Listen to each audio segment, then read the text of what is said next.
Isang magandang hapon sa lahat.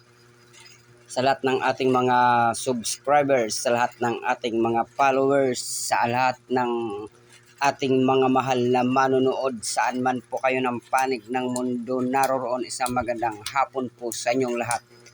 Welcome back pong muli sa akin pong YouTube channel na ATS Tambayan. At syempre kung naligaw lamang po kayo mga mahal kong manonood, huwag niyo pong kalilimutang paki-likes ang aking video at syempre paki-subscribe naman po ng aking YouTube channel.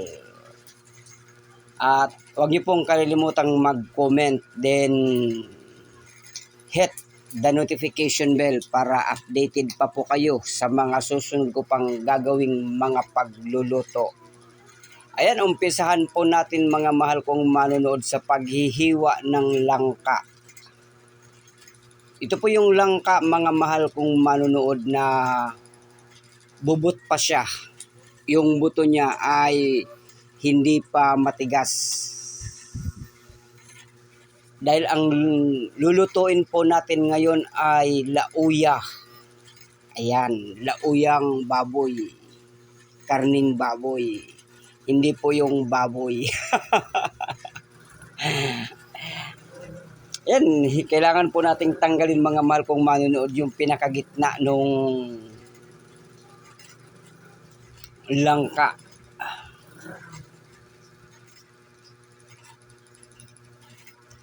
Bago po natin yan hihiwain. Ayan, yung tinatawag na baboy, ngunit kulay puti ang dugo. Ayan, yung langka.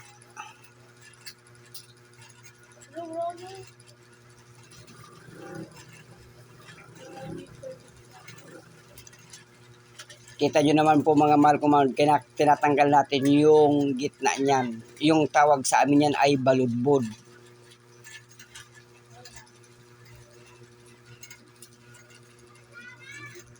Ang paghiwa po natin nito mga mahal kong manonood ay medyo may kalakihan, katamtaman ang laki.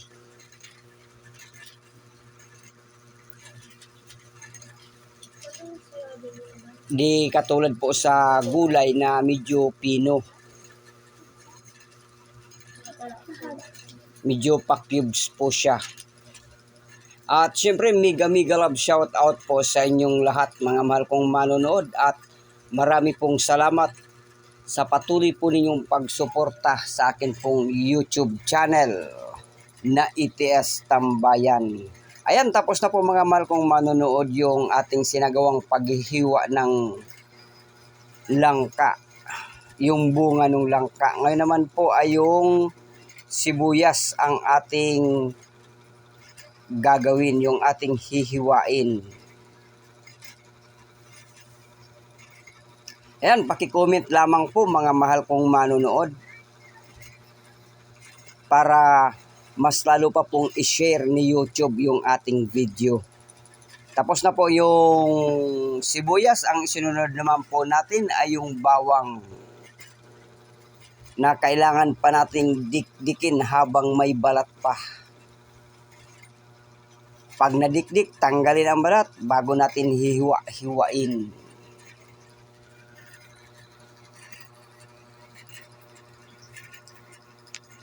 Ayan, more videos and more subscribers.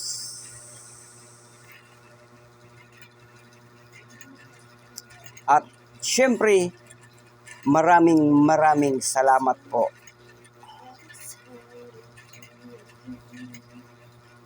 Ayan, tapos na po mga mahal kong manonood yung bawang. Ang sinunod naman po natin ngayon ay yung kamatis. Kamatis naman ang ating hihiwain. Bali 3/4 na ribs ng baboy po mga mahal kong manonood yung ating lulutuin, yung ating gagawing lauya.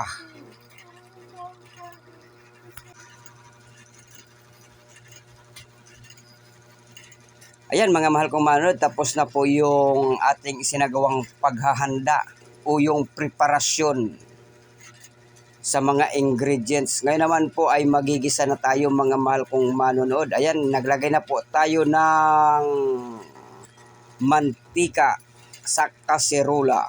Hindi po orinola, kundi kaserola.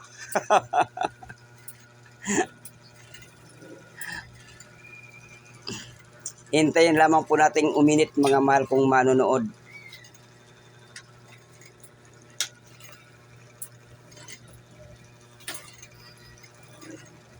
Kailangan mainit yung mantika bago natin ilalagay. Ayan. Inilagay na po natin una yung bawang.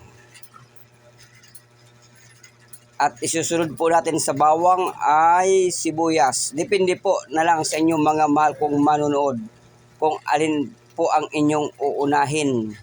Kung yung sibuyas or yung bawang. Kami po ay nakasanayan na naming ilagay, unahin ang bawang bago ang sibuyas. Ayan, ang bango ha. At siyempre mga mahal kong manonood, inilagay na po natin yung kamatis. Ayan, kailangan pa nating dikdikin yung kamatis sa pamamagitan ng sandok para kumatas po siya. At pagkatapos, inilagay na po natin yung ribs ng baboy.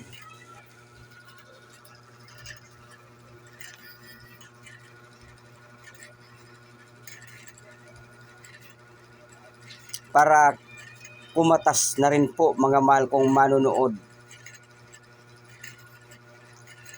At para masipsip niya rin yung katas ng sibuyas, bawang at ng kamatis. Ay, naglagay na po tayo ng paminta. Pamintang buo mga mahal kong manonood ang ating inilagay.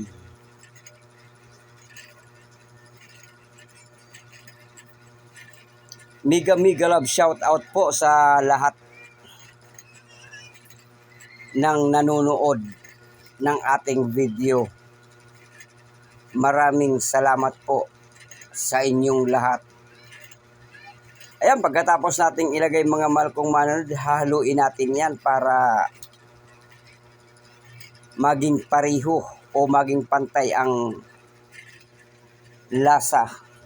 At takpan natin, ayan, pag takpan natin ng mga ilang minuto, pagbukas natin, ayan na po. Half cook na yung karne. At inilagay na rin natin yung langka. Ayan, kita nyo naman mga mahal kong manonood, pa-cubes po yung pagkakahiwa natin sa langka.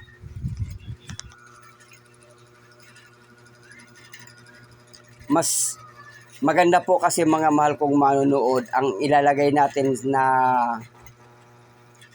langka, yung medyo bubot pa.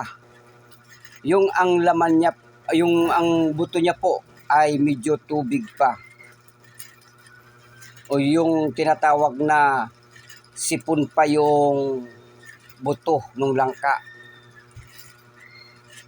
Ngunit depende na rin po yan mga mahal kong manonood sa inyo kung ano po yung langka na gagamitin ninyo. Ayan, nilagay na po natin mga mahal kong manonood yung tanlad. Ayan. Yung tanlad po ay pampababa ng dugo. Inilagay na po natin yan, yung tinatawag na paa ng manok.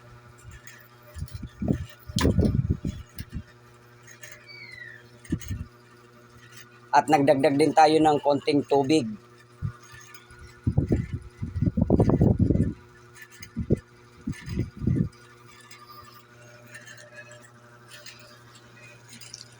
Maraming salamat po sa inyong panonood. At naglagay na po tayo ng pamintang durog.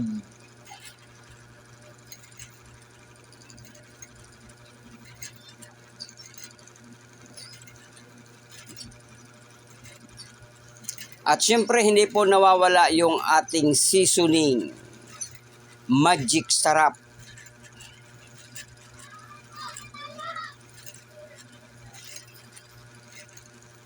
Ayan, takpan po natin ng ilang minuto mga mahal kong manonood. Ayan, pagbukas, ayan, kulong-kulo na siya. Ayan, inilagay na natin yung ceiling green.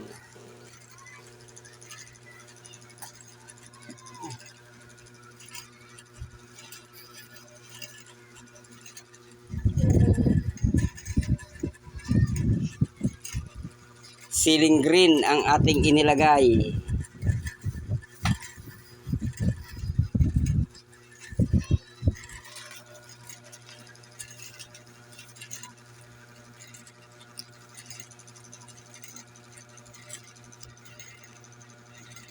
Yan, kulong-kulo na talaga siya.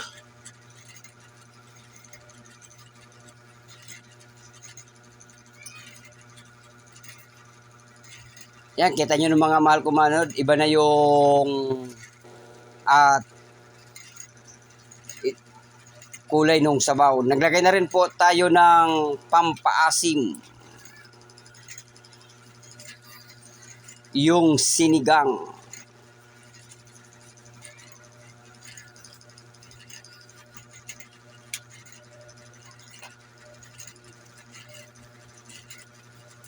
Para pag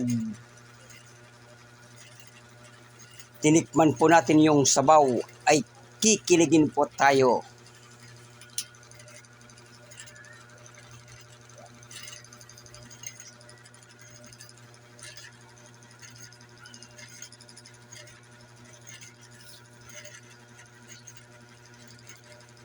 Yung atin pong niluluto mga mahal kong manonood ay hindi po ito sinigang. Lauya po ito mga mahal kong manonood.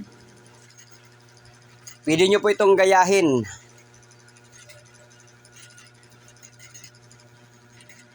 Pwedeng pang ulam, pwedeng pang pulutan, pwedeng pang binta. At gayon din po sa mga handaan.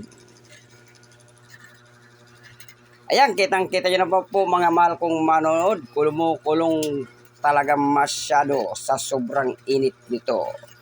Ayan, maraming pong salamat sa inyo pong patuloy na pagsuporta sa akin pong YouTube channel na ETS Tambayan. At mega love shout out po sa inyong lahat. Hanggang sa muli po. Bye-bye. I love you all. God bless to one and all. See you on my next video.